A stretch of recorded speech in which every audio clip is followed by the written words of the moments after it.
뉴욕 증시는 경제지표 부진에도 불구하고 다우지수가 16,000선을 회복하는 등 상승했습니다. 다우지수는 0.4% 오른 16,027.59를 기록했고 나스닥 지수는 0.94% 상승한 4,240.67을 나타냈습니다. S&P 500 지수도 0.58% 오른 1,829.83으로 장을 마감했습니다. 반면 유럽 증시는 혼조세를 나타냈습니다. 주요 기업 실적이 기대에 못 미친 데다 미국의 소매 판매 등 경제 지표가 실망스러운 결과를 나타내면서 일부 투자자들이 매도세로 돌아섰습니다. 영국 증시가 0.2% 하락한 반면 독일 증시는 0.6%, 프랑스 증시는 0.2% 상승했습니다. 미국 노동부는 지난 2월 8일까지 한 주 동안 신규 실업수당 청구 건수가 8,000건 증가한 33만 9천 건을 기록했다고 발표했습니다. 당초 블룸버그와 마켓워치 전문가 예상치는 33만 건으로 소폭 감소할 것으로 예상됐습니다. 변동성을 줄여 추세를 알 수 있는 4주 이동평균 건수는 33만 6,750건으로 전주 대비 3,500건 증가했습니다. 미국의 지난달 소매 판매가 10개월 만에 가장 큰 폭으로 감소했습니다. 미국 상무부는 지난 1월 소매 판매가 전월 대비 0.4% 감소했다고 발표했습니다. 지난해 12월 소매 판매는 당초 0.2% 증가였으나 0.1% 감소로 조정됐습니다. 소매 판매 감소는 추위로 인한 소비자들의 지출 축소가 가장 큰 원인으로 보입니다. 지난 2개월간 고용과 임금 상승률은 둔화된 것으로 나타나 지출 감소를 암시하기도 했습니다. 반면 미국의 지난해 12월 기업 재고 증가율이 전망치를 상회했습니다. 미국 상무부는 지난해 12월 기업 재고가 전월 대비 0.5% 증가했다고 밝혔습니다. 전문가들은 전월과 동일하게 0.4% 증가할 것으로 예상했지만 전망치를 웃돌았습니다. 지난 11월에는 0.4% 증가였으며 증가폭이 더 커지면서 6개월 연속 증가세를 지속했습니다. 이탈리아 엔리코 레타 총리가 총리직에서 사임하겠다고 선언했습니다. 레타 총리와 같은 민주당 당대표 마테오 렌치가 새 정부 구성을 촉구한 직후 사임의 뜻을 밝힌 만큼 당내 반대 세력에 밀려 물러나는 모습입니다. 후임으로는 현재 민주당 대표 마테오 렌치가 유력한 것으로 알려졌습니다. 안녕하세요. 굿모닝 대박예감의 황동석입니다. 뉴욕 증시가 경제지표 부진에도 불구하고 다우지수가 16,000선을 회복하는 등 상승 마감했습니다. 고용지표와 소매 판매가 부진했지만 투자자들은 혹한으로 인한 일시적인 현상으로 받아들였습니다. 먼저 지난달 미국의 소매 판매가 0.4% 하락했습니다.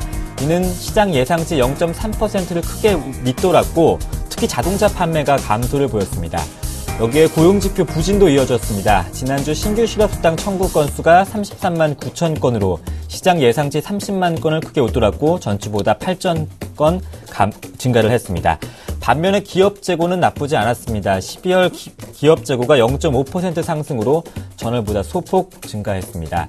이처럼 엇갈린 경제 지표 속에 뉴욕 증시는 일부 기업들의 실적 호조와 합병 소식으로 다우지수는 16,000선을 회복했고 S&P 500 지수는 하루 만에 반등, 나스닥 지수는 엿새째 상승을 이어갔습니다.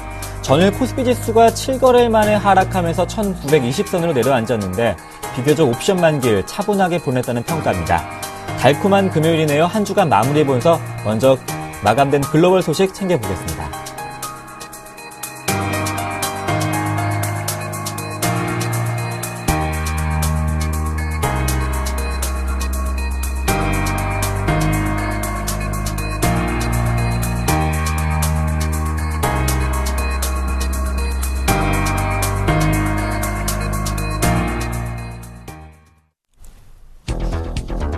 미국의 1월 소매 판매가 전달보다 0.4% 하락해 10개월 만에 최대 낙폭을 기록했습니다. 경고등이 켜진 미국 경제, 혹한 때문인지 경기 불황인지 분석해보겠습니다. 자세한 소식 알아보겠습니다. 레이크쇼 인베스터스의 이현민 이사님 모셨습니다. 안녕하십니까? 안녕하십니까? 네, 미국의 1월 소매 판매가 0.4% 하락하면서 10개월 만에 최대 낙폭을 기록했습니다. 혹한 때문이라는 평가도 있지만 자세하게 지표를 살펴보면 건설업 쪽에서는 또 증가하고 온라인 쪽에서는 또 부진을 보였단 말이죠. 그렇습니다. 이 혹한으로 모든 걸 다 이제 돌리기는 어렵고요. 그 전반적으로 보면 그 영향을 많이 미친 것은 사실이라고 보겠습니다. 우리가 이제 ADP 민간 고용이나 비농업 부분 일자리 수 이 부분에서도 세부 지표를 보면 건설업 근로자는 일단 증가 추세가 나왔거든요. 그렇지만 12월 지표로서 내용들, 특히 이제 1월 달에 소매 판매 지표가 부진하게 발표된 것은 미국의 경기 상황에 조금은 걱정을 드리울 수 있는 내용이라고 판단을 할 수가 있겠습니다. 앞서 앵커께서 지적을 하셨는데요. 수치는 전월 대비 0.4% 떨어진 것으로 현재 나타났습니다. 전반적으로 보면 13개 부문에서 9개 부분이 좀 좋지가 못했는데요. 유통업계도 매출 하락이 있었고 식음료도 좋지 못했습니다. 이른바 이제 날씨가 추우니까 집에서 외출해서 가족과 함께 식사를 즐기는 이런 내방객들도 많이 줄었다라고 볼 수가 있겠고요. 인터넷 쇼핑도 줄어들었습니다. 이는 0.3% 정도 떨어졌는데요. 시장에서 외부 출입을 많이 안 함으로써 인터넷이나 이런 온라인 쇼핑은 좀 증가할 것이다라고 봤지만 지난해 말에 이 박앤세일이 이제 종료된 이후에 소폭 좀 줄어든 것으로 볼 수가 있겠습니다. 우리가 이제 1월 자동차 판매나 이런 부분도 좋지 않게 그동안 발표된 지표들을 많이 봐왔는데요. 이와 유사한 내용이라고 볼 수가 있겠습니다. 참고 자료 화면으로는 하나를 준비를 했습니다. 로이터의 화면입니다. 여기 보시면 일기 불순에 우산을 쓰고 있는 쇼핑객들의 모습들도 보이고 있고요. 여기 이제 unexpectedly라는 표현을 썼습니다. 예외적으로 이런 의미를 담고 있는데요. 이렇게 이제 좁게 표현을 하고자 하는 심리가 좀 있는 것으로 보입니다. 제가 보기에는 12월에도 혹한 때문에 경제 사정이 별로 좋지 않았고 현재도 북동부의 폭설로 인해서 조지아주나 북부와 남부의 캐롤라이나주, 그 다음에 워싱턴과 필라델피아, 코네티컷, 뉴욕과 워싱턴 일부 지역에도 현재 휴교령이 내려진 상태입니다. 이런 부분을 보면 1월뿐만 아니라 2월에 이 소매 판매 지수도 별반 좋지 않을 것으로 현재 볼 수가 있겠습니다. 현재 그림에서는 토이저러스의 쇼핑을 마치고 나온 쇼핑객의 그림이 보여지고 있는데요. 대체적으로 전문은 좀 간단하게 썼지만 내용을 들여다보면 혹한이 미치는 영향을 다소 월가가 과소평가하는 것이 아니냐라고 얘기를 할 정도로 현재는 조금은 심대한 영향이 나온다라고 볼 수가 있겠습니다. 이는 이제 필라델피아 찰스 플로서 총재가 이번 주에 발언한 부분도 있는데요. 이 혹한에 따른 경제지표 해석이 논란이 되고 있고 그렇지만 이 혹한이 경제에 미치는 영향을 무시할 수 없다 이렇게 발언한 바가 있습니다.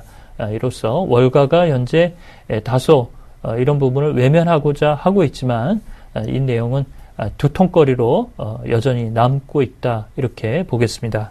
네, 우리나라 영동 지역도 폭설로 인해서 고생을 하고 있는데 미국 동부 지역도 혹한과 폭설로 정말 고생이네요.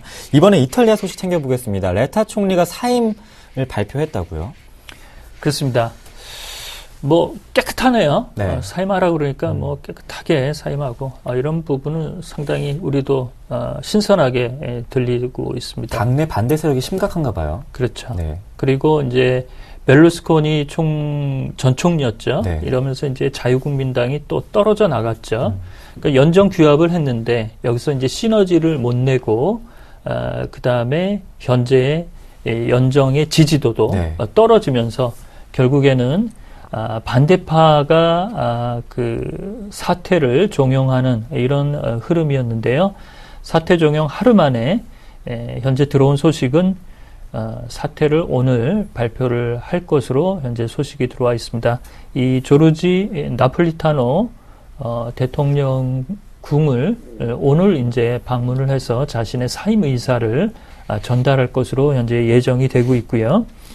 이렇게 보면 지난해 2월 전 마리오 몬티 테크노크랏 이 시한부 정부의 내용을 물려받아서 이 조르지 나폴리타노 대통령이 지명을 해서 40대 후반의 젊은 총리로 부각이 됐지만 실질적으로 연정 구성에 2개월여를 소비를 했기 때문에 실제로 정부가 움직인 기간은 10개월 정도라고 볼 수가 있겠습니다. 오늘 시청자 여러분께 도움을 드릴 수 있는 자료 화면은 BBC 뉴스의 내용을 하나 마련을 했습니다. 여기 보시면 현재 레타 총리가 화면이 나와 있고요. 제목을 보면 Resignation on Friday, 오늘 사임을 발표할 것으로 이제 봤습니다. 전반적으로 이제 톤은 지금까지 궤적을 그려왔던 레타 총리 내각의 모습이 보이고 있고요. 현재 화면에 카메라 기자의 앞에 이제 놓인 사람이 현재 차기 총리 물망에 오르고 있는 마리오 렌치, 중도 좌파의 지지를 받고 있는 피렌체 시장이라고 보겠습니다. 현재까지 이탈리아의 공식적인 발표는 없기 때문에 이 총선을 할지 아니면 이 불신임안을 끌고 온 이 마테오 렌치 피렌체 시장이 총리로 총선 없이 지명이 될지, 이 내용은 이 나폴리타노 대통령의 오늘 발표에 따라 달라질 것으로 보입니다. 결국에 보면 레타 총리가 내각을 끌어안고 개혁 기조를 표방을 했지만 이것이 속도를 못 냈고 베를루스코니 총리의 의원직 사직 이런 부분에 불협화음이 지속적으로 자신의 역량을 약화됐다는 점, 이런 점에서 벗어나지 못한 내용이라고 풀이를 하겠습니다. 네, 최근에 중국 1월 수출입 지표가 좋았지만 최근에 제조업 중국 PMI 지표를 살펴보면 일단 부진이 이어졌습니다. 여기서 내수 경제를 알 수 있는 휴대폰, 스마트폰 소비가 4% 줄었다고요. 그렇습니다. 이 춘절이 있으면 네. 개체 수요도 많고 그다음에 아이폰의 수요도 좀 클 것으로 봤는데요. 네. 예상 밖의 4분기 때 좋지가 못했습니다. 그만큼 중국 경기가 지금 침체되고 있다는 얘기인가요? 그렇죠. 우리가 어제 무역 지표를 봤잖아요. 이런 부분은 약간의 통계적인 마사지나 착시가 좀 있지 않나, 이렇게 이제 의심의 눈초리를 하고 있는데요. 네. 결과적으로는 내수의 바로미터로 이 스마트폰의 소비량 상당히 중요한 지표라고 보겠습니다. 오늘 자료 화면은 CNN 머니의 화면을 준비를 했습니다. 그래프로 현재 나와 있는데요. 우측 마지막 상단 부분에 보면 이제 밀리언이라는 100만 대로 현재 추정이 된 91로 현재 표기가 되어 있습니다. 그래프가 4분기, 지난해 4분기 들어서 기존의 상승 추세에서 꺾이는 모습을 현재 보이고 있습니다. 이렇게 보면 지난해 전반적으로 보면 4분기 때 9천만 800대를 팔았습니다. 그래서 반올림을 해서 9,100만 대로 현재 표기가 되고 있는데요. 제목을 보면 China Red Hot Phone Market is Cooling. 이것이 이제 식고 있다라고 얘기를 했고요. 레드 핫 폰, 이제 스마트폰에 대해서 표기를 한 건데요. 뜨거운 이 시장이 현재 식고 있다라고 얘기를 했습니다. 앞서 앵커께서 지적을 하셨는데요. 어제 이제 1월 수출입 지표 통계치가 나왔습니다. 중국의 수출이 10.6%나 증가했다라고 얘기를 하고 있지만 지난해 4분기부터 현재 스마트폰 시장이 식고 있다는 점, 1분기에도 별반 좋지 않을 것으로 예상을 하겠습니다. 이렇게 보면 삼성의 시장 점유율이 떨어질 개연성이 매우 커지는 양상입니다. 삼성전자의 지난해 4분기 실적이 조금은 시장 예상치를 좀 밑돌았는데요. 중국 시장의 변수가 올해 1분기와 2분기 때 삼성전자의 발목을 잡을 수 있는 가능성이 조금은 더 높아졌다라고 풀이를 하겠습니다. 네. 이번에 금 가격과 국제 유가가 상승해 보이고 있어요. 최근에 신흥국 불안으로 대체 투자처를 찾고 있는 건가요?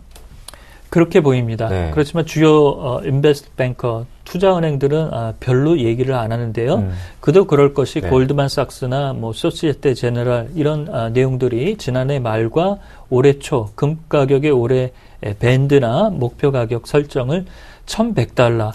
좀 안 좋게 본 보는 $1,050까지도 내려갈 수 있다라고 얘기를 했습니다만 네. 금 가격과 유가가 계속적으로 현재 오름 추세를 가져가고 있습니다. 오늘 금 가격은 $1,300에 올라섰는데요. 이것은 이제 지난해 이후 $1,300를 회복한 내용이라고 보겠습니다. 여기다 이제 올해 1월부터 뉴욕 증시의 밸류에이션 논란이 좀 있었습니다. 이런 부분에서 금 가격의 수요 이런 부분으로 미국 시장으로 들어올 수 있는 기회의 자금 환류가 일부는 상품 시장으로 조금은 좀 현재 나가고 있는 것으로 볼 수가 있겠습니다. 자료 화면은 미국의 경제 채널의 한 기사인데요. 여기 보면 그 제목에 $1,300라는 표기가 보입니다. 앞으로 어떻게 될 것인가 이런 부분에 대해서도 기사가 좀 나와 있는데요.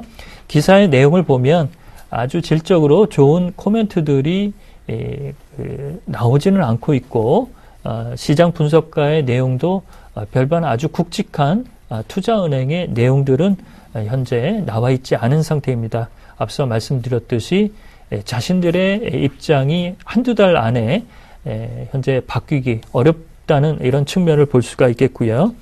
그렇지만 금 수요는 중국이 지난해 1,174톤, 76톤까지 소화를 하면서 이른바 중국의 유커들의 수요가 상당히 높다라고 볼 수가 있겠습니다.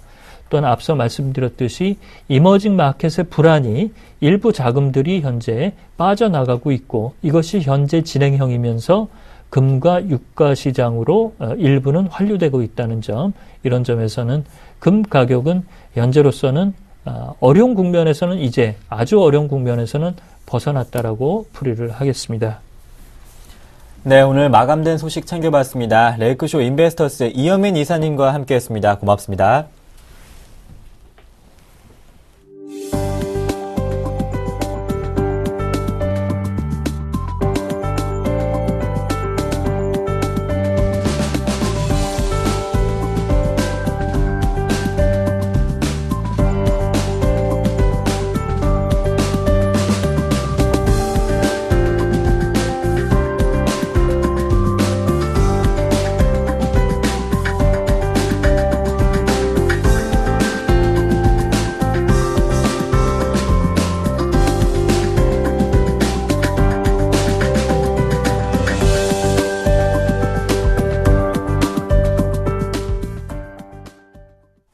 오늘장 전략 시간입니다. 금요일인데요. 한 주간 정리해보고 또 오늘장에 대한 대비, 전망, 전략까지 함께 세워보겠습니다. 유스탁 유창희 대표와 함께합니다. 안녕하십니까? 안녕하십니까? 네, 먼저 오늘장 중요한 이슈들 화면으로 확인해보겠습니다. 첫 번째 이슈는 옵션 만기에도 불구하고 코스피 지수는 그래도 선방하는 모습이었습니다. 하지만 외국인의 1,000억 원 넘는 매도 공세가 나왔습니다. 이유와 전망 알아보겠습니다. 두 번째는 신작 출시 기대감 속에 모바일 게임즈 동반 급등이 나타났습니다. 세 번째 이슈는 대형 디스플레이 주에 대한 관심이 커지고 있습니다. 반도체에 대한 관심도 유효한 상황입니다. 먼저 옵션 만기를 비교적 무난하게 보냈습니다. 하지만 외국인의 매도가 1,000억 원 넘게 나왔는데 그래도 긍정적인 외국인들의 움직임을 포착할 수 있습니다. 외국인의 매수세 언제쯤 좀 나올 수 있을까요? 제가 보기에는 조금 시간은 좀 필요하겠지만 외국인 매수는 좀 나올 수 있다 생각을 좀 하고 있는 게, 어저께 외국인 매도가 나온 것은 이제 그 장 후반에 선물 매도가 좀 강화가 됐었죠. 그러면서 업종별로 본다면 약간 금융주 쪽에 그 매도가 좀 집중됐던 걸 좀 뺀다라면은 뭐 그렇게 많았던 건 아니라 생각을 하고 있고, 또 하나가 그 금리 동결을 했던 부분들하고 중국 관련해가지고 한 11시 정도인가요? 11시 정도쯤 해가지고 뭐 신용경색 뭐 이런 것들 우려감이 다시 좀 재점화가 됐죠. 그러다 보니까 시장이 조금 그 외국인들이 매수를 아침에 좀 보여주려다가 좀 매도로 반전됐던 것이 아닌가 생각을 좀 하고 있고, 어쨌든 매도가 나왔습니다만은 만기됨에도 불구하고 한 1,000억 원 정도, 물론 1,000억 원이 적은 돈은 아니겠지만 어쨌든 그 기존의 그 매도 대비해서는 좀 완화가 되는 모습을 좀 이렇게 포착할 수 있었고, 그 외국인의 매수가 언제쯤 들어올 거냐고 물어보셨는데, 네. 그 최근에 그 3개월 동안, 그러니까 뭐 디테일하게 잡진 않고요. 3개월 동안의 외국인의 그 유가증권 매도 금액을 본다라면은 한 4조 3천억 정도 됩니다.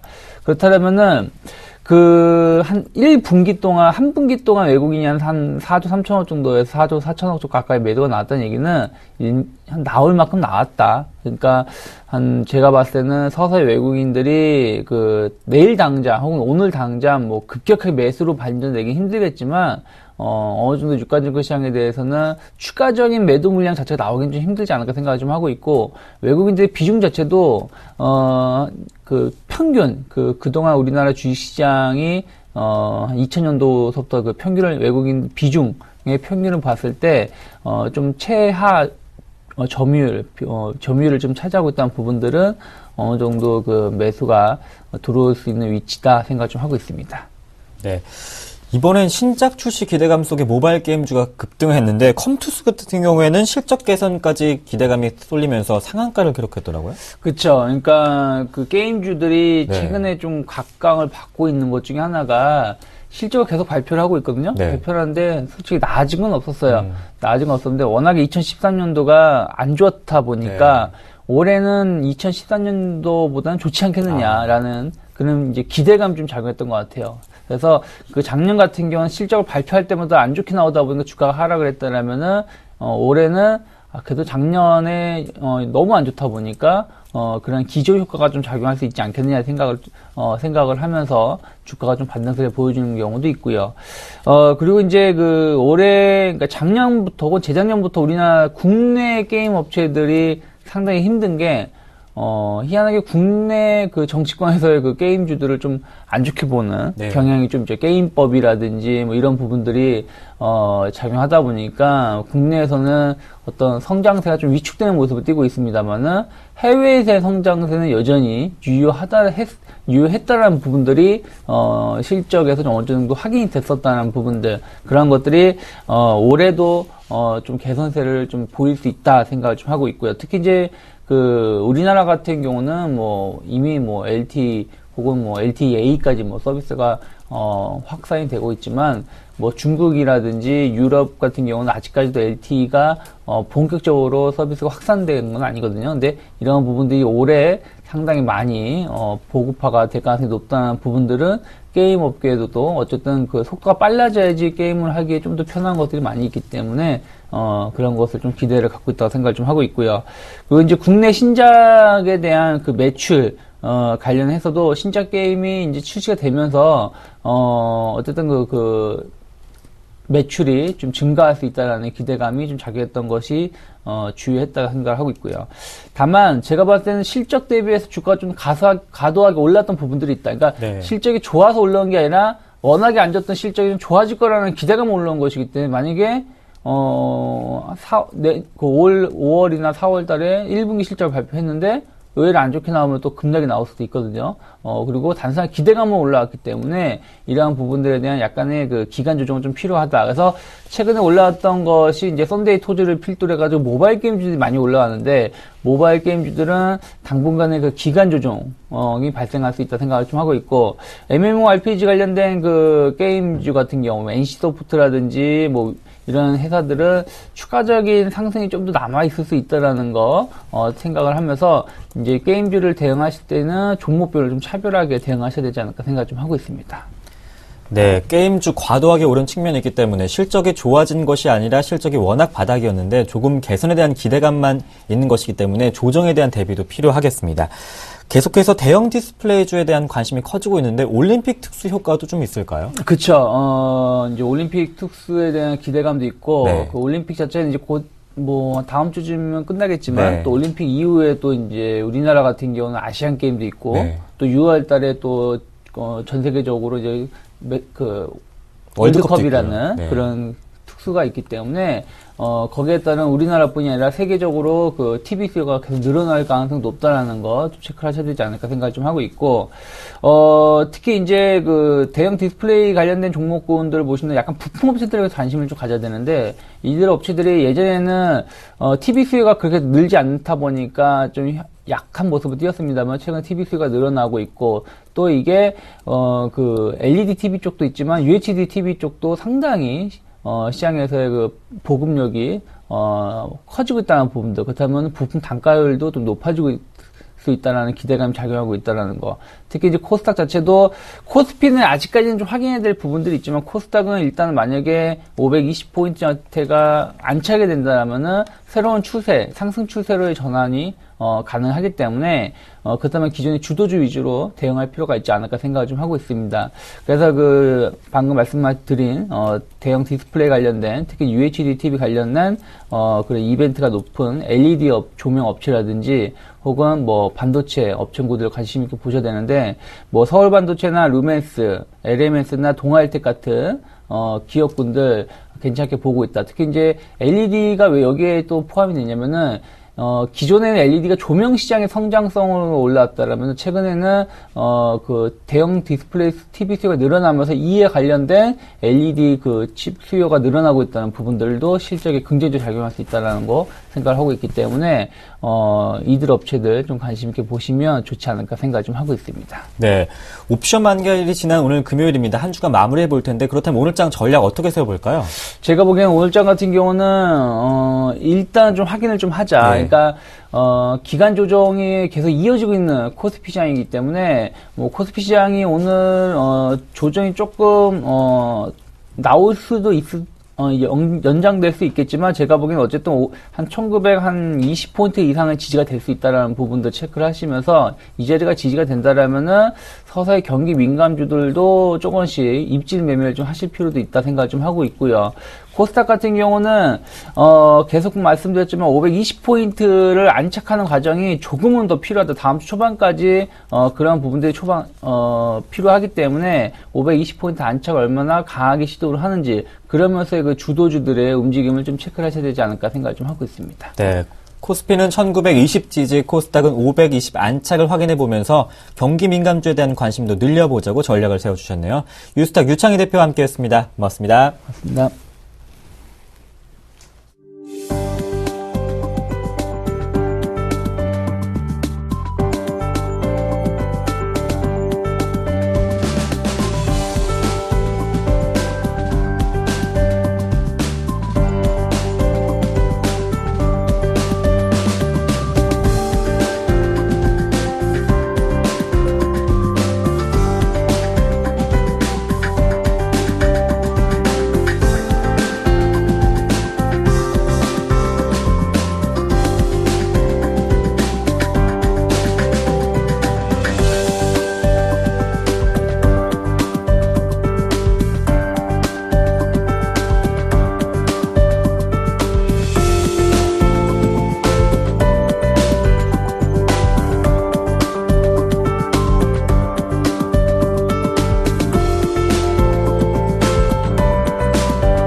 네, 반갑습니다. 이성로의 증시 미스터리 시간입니다. 어제 우리나라는 금리를 동결했습니다. 작년 5월부터 시작을 해서요. 지금 9개월 동안 2.5%의 금리를 동결하는 그런 모습을 나타냈습니다. 한간에는 금리를 이번에 한 번 더 인하할 것이다 그런 전문가들의 예측도 있었지만 지금은 엔화적인 약세가 너무나 강한 나머지 그런 분위기가 조금 나타났었지 않나 그렇게 보시는 게 좋겠고요. 현재 관점에서 본다면 이런 금리 동결이라는 뉴스가 있을 때 가장 핫 이슈로 떠오를 수 있는 게 바로 보험업종이겠죠. 그 보험업종 안에서 현재는 호재와 악재가 교차하고 있는 순간인데 어떻게 우리는 판단을 해야 될지, 아니면 지금부터 매수의 기조로 우리가 봐야 되는지, 아니면 좀 더 기다려 봐야 되는지 같이 한번 알아보도록 하겠습니다. 자, 2013년 이후에 코스피 대비 생보, 손보사의 상대적인 수익률을 우리가 한번 같이 보실 필요가 있겠는데요. 코스피 지수 자체는 현재 상대적인 수익률이다만큼 하단에 분포하고 있는 모습을 보실 수 있겠고요. 대신 생보사 같은 경우에는 소폭의 상승세를 보였던 모습을 우리가 살펴보실 수가 있겠습니다. 하지만 손보사 같은 경우에는 큰 폭의 상승세를 보이는 모습이었고, 그런 모습 자체가 꾸준히 이어져 오고 있다, 그렇게 보시는 게 가장 좋다, 그렇게 말씀을 좀 드리도록 하겠습니다.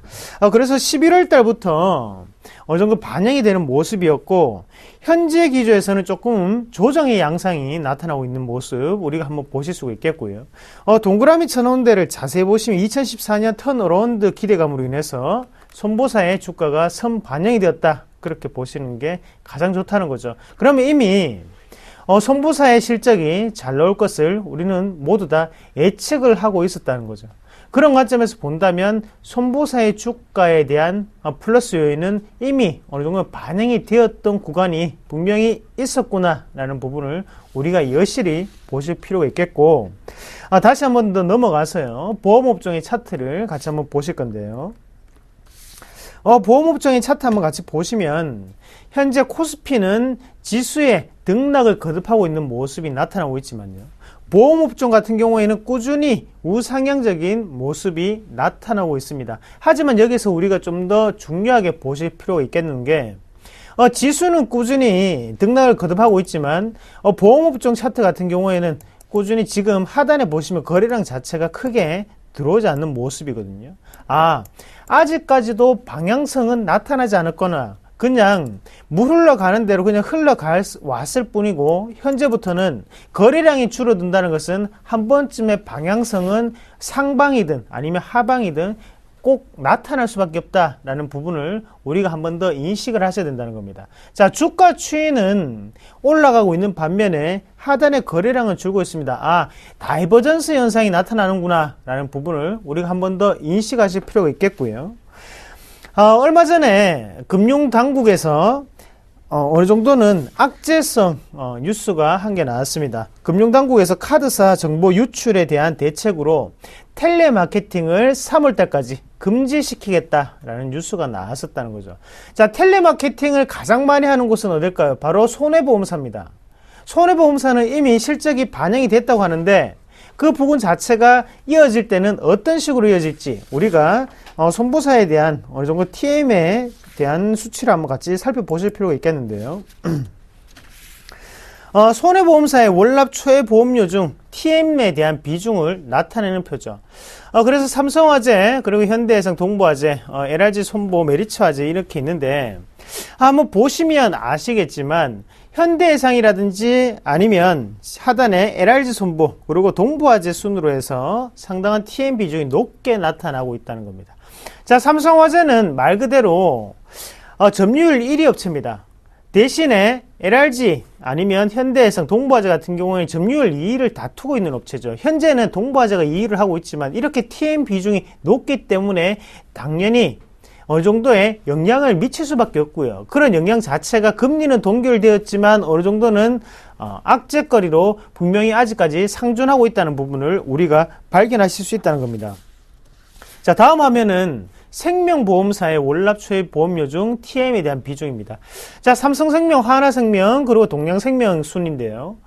아까 전에는 수치가 상당히 다르죠. 10분의 1 아니면 어느 정도 8% 정도를 차지하고 있는 반면에 지금 생명사 같은 경우에는 2%에서 0.6, 0.2%로 상당히 미약하다는 거죠. 그러면 제한적인 영향 아니면 미미한 영향밖에 받을 수 없는 거는 바로 생명보험사고, 그러면 직접적인 영향을 받을 수 있는 것은 바로 이 손해보험사에 대한 TM이 높기 때문에 직접적으로 영향을 받을 수 있다라는 부분을 우리가 한 번 더 인식할 필요가 있다는 겁니다.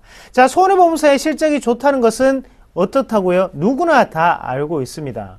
거기에 대해서 무작정 보험업종 자체가 TM에 대한 비중이 높기 때문에 당연히 영향을 미칠 수밖에 없다가 아니고, 손해보험사는 영향을 미칠 수 있는데 생명보험사는 영향이 전혀 없구나라는 부분을 우리가 다르게 생각하실 필요가 있다는 거죠. 자, 금리는 동결됐습니다. 그러면 유리한 입장은 바로 생명보험사가 될 수가 있겠죠.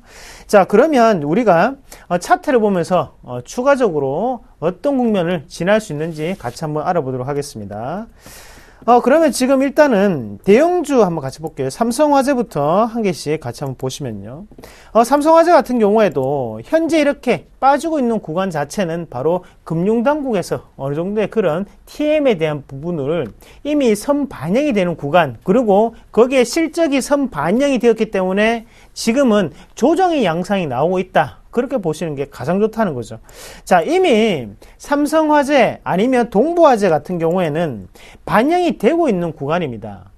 이미 선반영이 되고 악재거리가 반영이 되고 실적도 반영이 되고 있는 구간이라면 앞으로의 그러면 개선될 여지는 없는지, 이 부분을 우리가 좀 더 살펴보셔야 된다는 거죠. 자, 개선될 여지도 한 게 있죠. 2014년 중에 자동차 보험료율에 어느 정도 인상이 과시화가 되면서 손해율 하락으로 따른 실적 개선도 전망이 되고 있다는 겁니다. 자, 악재는 2개라고 말씀드릴 수 있겠고요. 호재거리는 1개입니다. 하지만 이런 악재거리 2개는 1개는 현재 진행형, 그리고 1개는 완료형이겠죠. 그리고 나머지 1개는 기대감이 1개가 있다는 거죠. 그러면 우리가 주가 추이를 보고 지금 급락하고 있는 차트가 현재 상황에서는 안 좋아 보일지언정 우리가 좀 더 장기적인 관점, 좀 더 미래를 내다본다면 이미 선반영이 되고 있는 차트이기 때문에 우리가 좀 더 긍정적으로 바라볼 필요가 있다. 그렇게 해석할 필요가 있다는 겁니다. 자, 그럼 삼성화재, 그리고 동부화재, 이런 손해보험사들 지금 급락이 나오고 있습니다. 과연 이 급락이 여전히 계속 지속될까요? 아니면 어느 정도의 반등 타이밍이 나올 수 있을까요? 저는 반등 타이밍이 나올 수 있다고 봅니다. 자, 그런 관점에서 본다면 단기적인 어느 정도의 트레이딩 관점으로는 우리가 접근하기 힘들겠지만, 장기적인 대안을 가지고 보신다면 지금은 주가의 바닥 부근이 아닐까, 그렇게 자신있게 말씀을 드리도록 하겠습니다. 자, 손해보험사 그리고 생명보험사 다시 한 번 더 살펴보시길 바라겠고요. 자, 금리는 동결됐습니다. 앞으로 금리가 인하될 확률은 더욱더 낮아졌다, 그렇게 보시는 게 좋겠고, 오늘 하루 어느 정도 활기찬 수익률로 마무리 잘 하시길 바라겠습니다. 고맙습니다.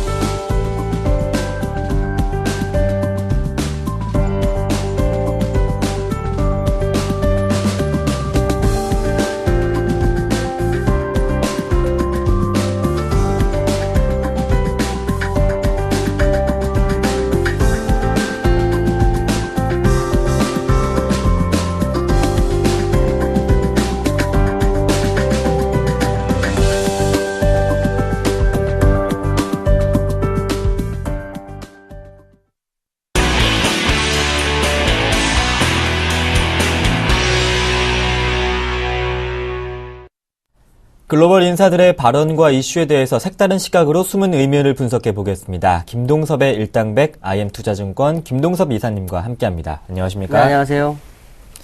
네, 뉴욕 증시에 대한 전망이 나왔네요. 1라운드 시작해 보겠습니다.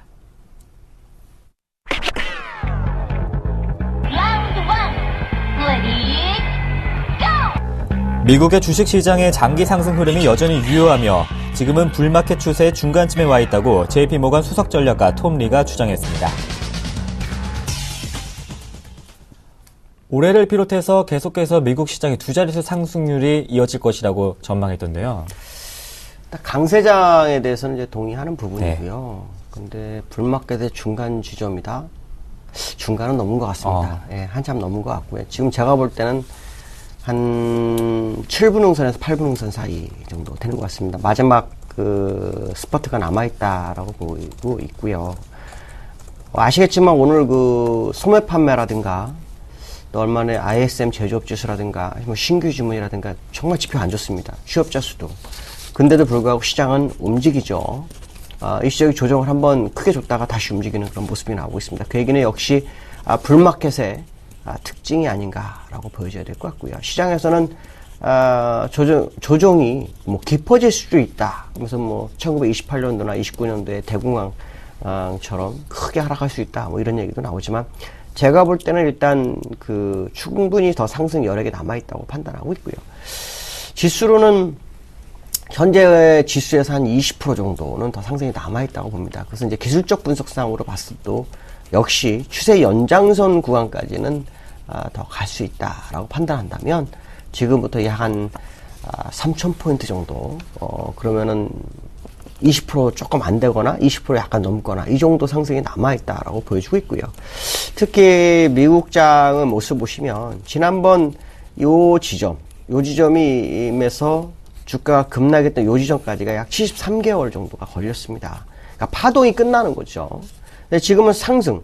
이때는 올라가다 내려가면서 파동이 끝난 케이스고요. 지금은 상승 케이스를 봤을 때 현재 자리가 60개월 정도가 됩니다. 그러면 약 13개월 정도가 추세적 상승 국면에 남아있다라고 보시면 될 것 같고요. 아마 그 지점에서 아마도 그때 말씀 대공황처럼 뭐 폭락이 있다. 아마 그때쯤 가능성이 있습니다. 왜냐하면 이것은 이제 버블로 가는 그런 과정이기 때문에 버블은 꼭 꺼지죠. 꺼지는데도 굉장히 빨리 꺼진다라고 본다면 아마도 그 지점 정도에서 1928년도, 29년도 재개했던 부분이 연출될 수 있다라는 생각을 한번 해봐야 될 것 같고요. 여전히 상승 유효하다라고 봐야 될 것 같습니다. 네, 여전히 강세장은 맞고 반쯤은 더 넘어서 한 7, 8부 능선 정도에 오지 않았을까. 다우지수 20% 정도 상승 추세 한 3,000포인트는 위로 올라갈 수 있는 여지가 있다고 이렇게 말씀해 주시네요. 그 후에 폭락할 가능성도 여전히 있다고 짚어주셨습니다. 계속해서 유럽중앙은행의 소식은 2라운드에서 확인해 보겠습니다.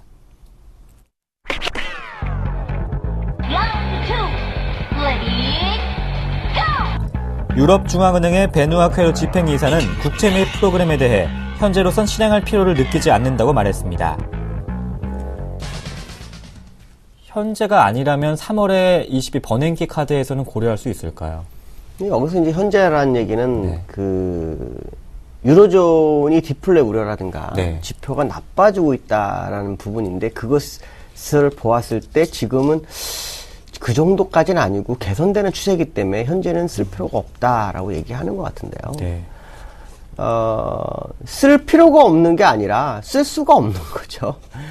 ECB가 그 유로존 법에 어긋나는 행동이 될 수 있기 때문에 못 쓰는 거지 벌써 쓸 수 있었으면 벌써 썼다라고 봐야 되겠죠. 그러니까 사실 어떻게 보면 좀 어떻게 봐야 될지 모르겠죠. 유로존도 카드가 매우 제약돼 있다라는 거죠.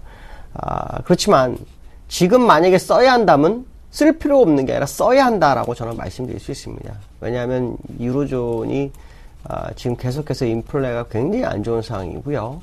일부 국가들 같은 경우는 오히려 좀 저성장이 진행이 되고 있습니다. 프랑스 같은 경우에는 국가 부채가 96%까지 GDP 대비로 96%까지 올라서서 어떻게 할 수가 없다 그러죠.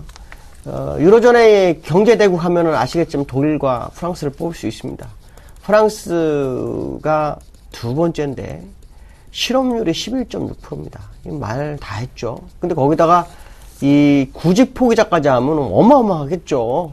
그러니까 지금 사실 어떻게 보면 유로존이 GDP가 안 좋게 나올 수밖에 없는 그런 상황이 아니겠느냐라 본다면 사실 ECB가 OMT 무제한 국채 매입을 쓸 필요가 없는 게 아니라 써야 하는 상황인데 쓸 수 없는 상황이다라는 것을 우회적으로 표현한 것이다라고 봐야 될 것 같고요.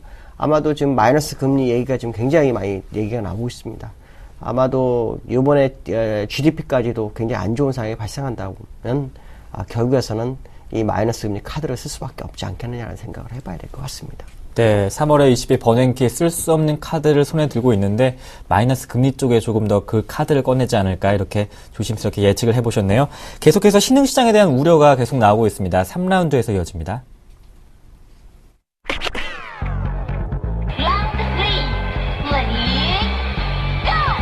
신흥시장에 2차 엑소더스가 올 수도 있다는 공포가 확산되고 있습니다. 지금의 신흥시장 위기는 조장되고 있다 이렇게 말씀해 주셨잖아요. 저는 조장되고 있다고 보고 있습니다. 네. 계속해서 근데 이렇게 우려를 확산시키고 있는데요.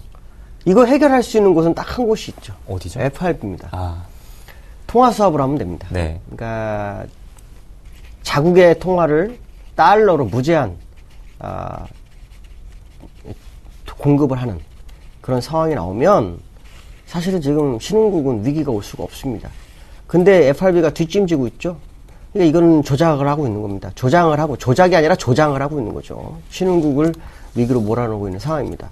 사실 그걸 안 해도 FRB 쪽하고 각국 중앙은행이 립서비스만이라도 우리는 통화 사업을 했다라는 것만 해도 환율은 멈춥니다. 왜? 달러가 유출이 안 되니까요.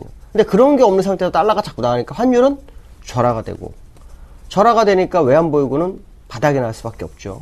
또 이거를 환율 못 올라가기 위해서 자꾸 환율 방어를 하다 보니까 이게 상당히 문제가 되는 겁니다. 사실 그러면 FRB가 그러면 조장을 하고 있는 거죠. 우리나라 같은 경우는 지금 환율에 문제가 없는 이유가 뭡니까? 미국하고 통화 사업을 예전에 했었습니다. 끄떡 없었던 거죠.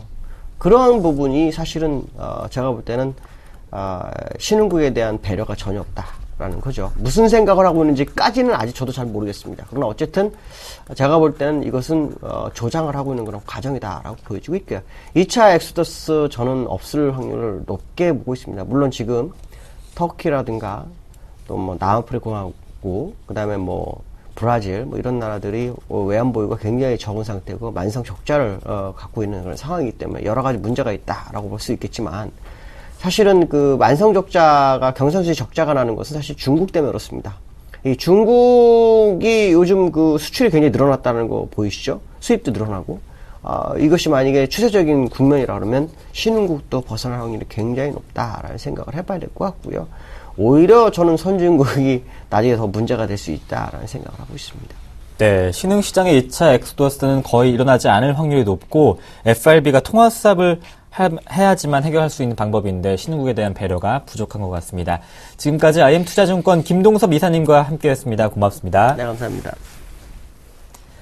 2월 14일 굿모닝 대박 예감이었습니다. 알찬 주말 보내시고요. 저는 월요일에 뵙겠습니다. 고맙습니다.